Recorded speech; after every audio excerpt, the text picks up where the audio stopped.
After 3.5 years, employed at a stable job in Amsterdam, paying me a decent salary, I've decided to quit my job. And in this video, I want to explain why and what I see coming in the world that motivates me, inspires me, and scares the crap out of me.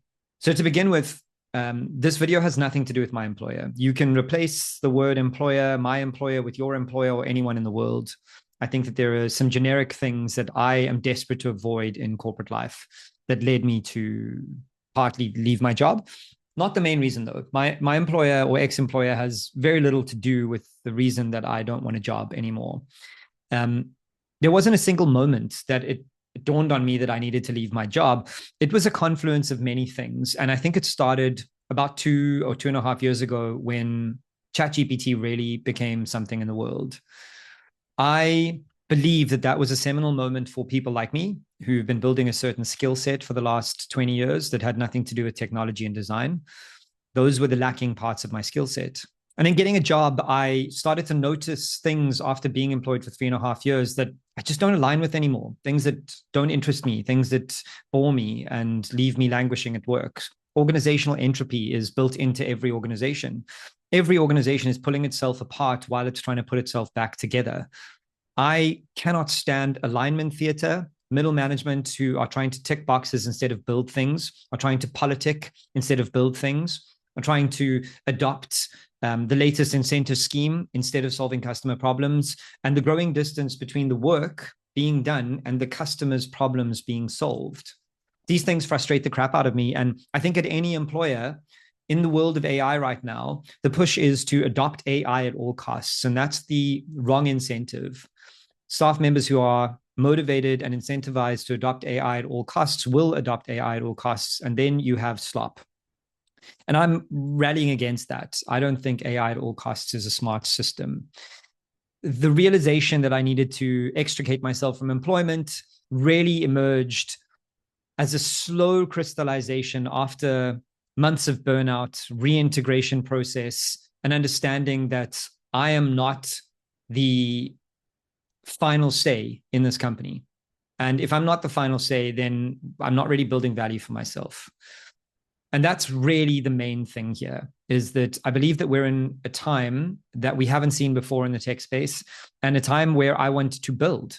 I want to be doing things for myself. I want to go back to the things that I love. I want to go back to the things that make me feel happy and get me into a work state of flow.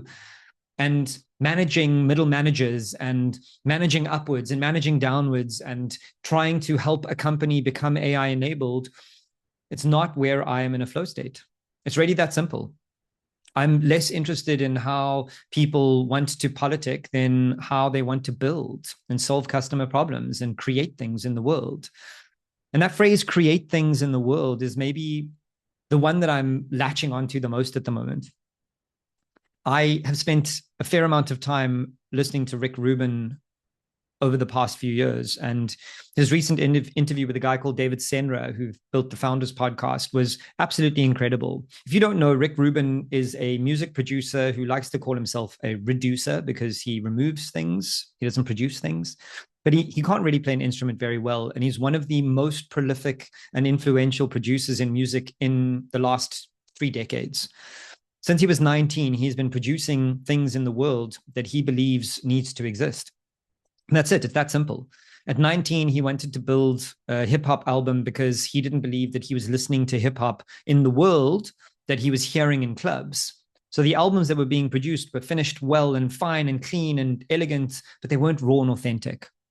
So he took it upon himself to put something into the world that he wanted to listen to.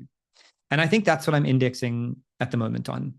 That at 42 years old, I am mostly a non-technical person.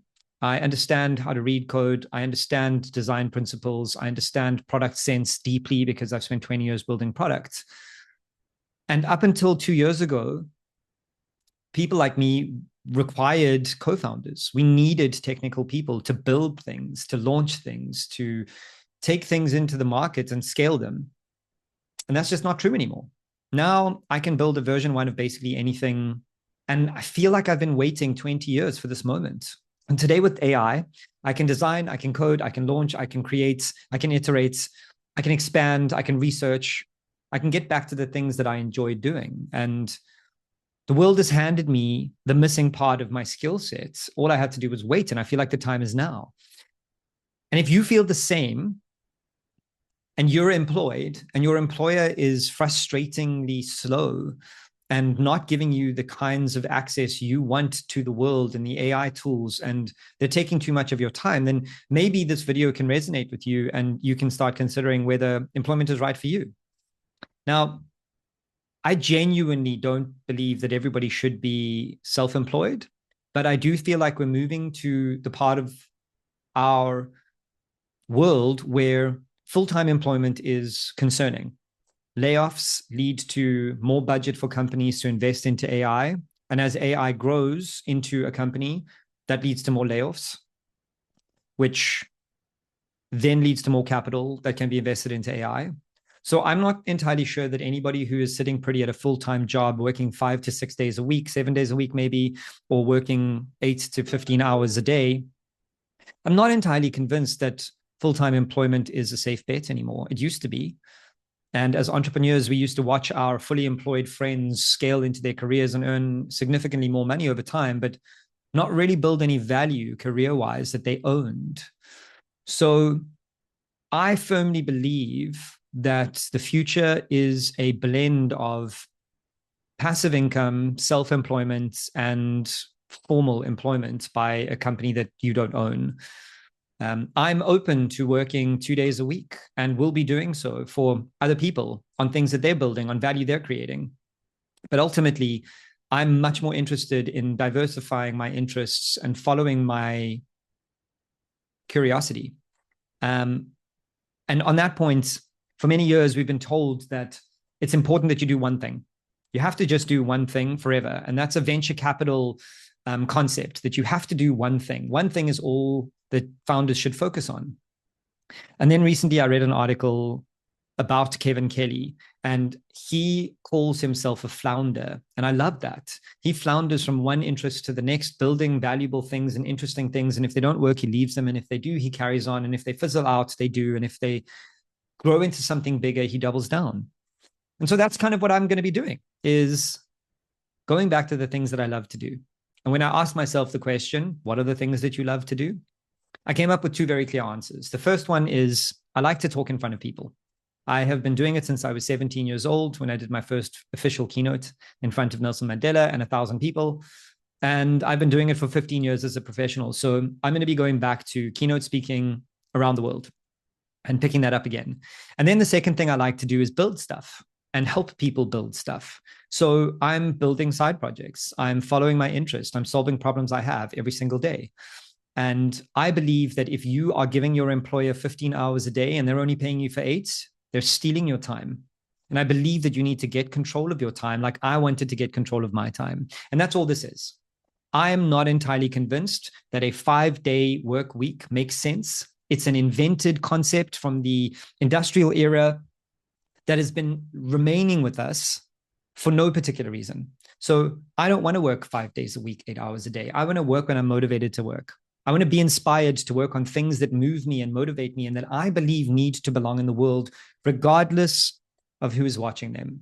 So this is the thing that I'm going to be focusing on indefinitely, is finding the things that I'm curious and interested in, doubling down on those things, investigating them, and then building stuff that solves problems for me and for other people.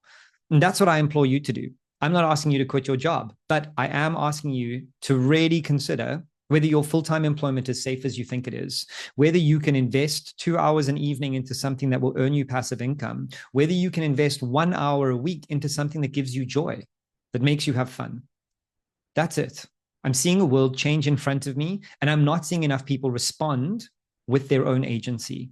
And I urge you to do the same. Respond with agency and go out and build stuff that you want to build. And I'm going to continue to do that. And if you want to follow along, then follow me on LinkedIn or YouTube or wherever else. I don't particularly care. I am going to be producing these videos and this content because I want it in the world. And hopefully, as I learn along my journey, you come along and learn with me.